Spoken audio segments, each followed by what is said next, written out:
There'll be an end to fighting, and there'll be a moratorium on uranium enrichment and a nuclear program with inspections. Those seem to be the outlines, probably also lifting of sanctions and returning funds to Iran. This is actually very, very similar to what was already in the JCPOA that was torn up. The differences, if there are any, and if what we read in the press is to be believed, are that we've destroyed most of Iran's power projection capability. So it'll take them a while to restore that. Which is what the JCPOA would have done if it had been able to continue after 2017. Right. Well, that would have expired, I believe, in 2018.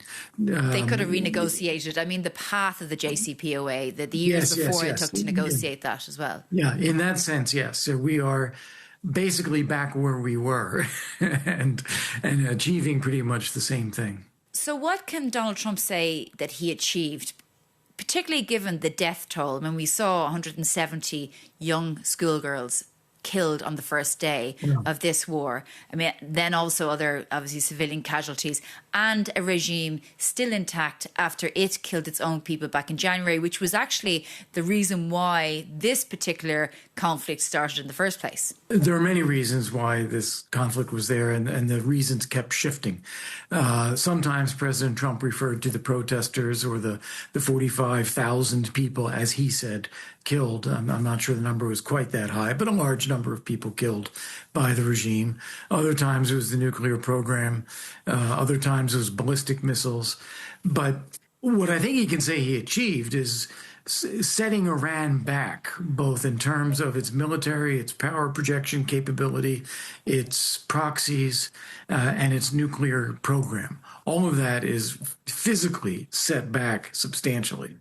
But as you say, the regime does stay in place, and it does have the capability and the will to shut down shipping in the Persian Gulf if it wants to. And the issue is, though, that with the Strait of Hormuz, although it had been gamed that the Iranians could take control of it in the event of a war like this, they have institutionalized it now, the Iranians. They've sort of they know now that they can control this, turn it on and off as they like in the future. Yeah, that's right. And also the business model of the Gulf states of being a secure and relatively free place to do business globally is shaken a bit by the fact that Iran has shown a willingness to fire missiles and drones at them. So that's going to take some time to restore confidence there as well.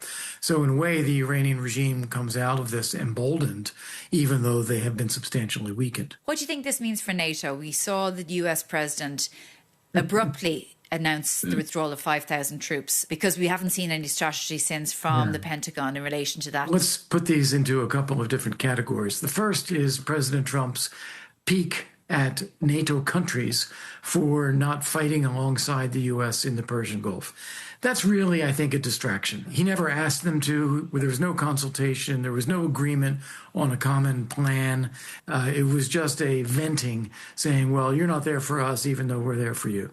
I don't think that is something we should take too seriously from a military point of view, but rather it is just a further reflection of President Trump's general unhappiness with NATO countries. Then you get to specific complaints about we were not able to use bases in Spain. We were not able to use bases in Italy. Germany said some nasty things about us. And so we're going to take some military steps. Well, there, I think we do have to take it seriously. President Trump is indeed unhappy and wants to take some steps. But then we have to look at what the U.S. military wants to do. The presence of U.S. forces in Europe is good for the United States.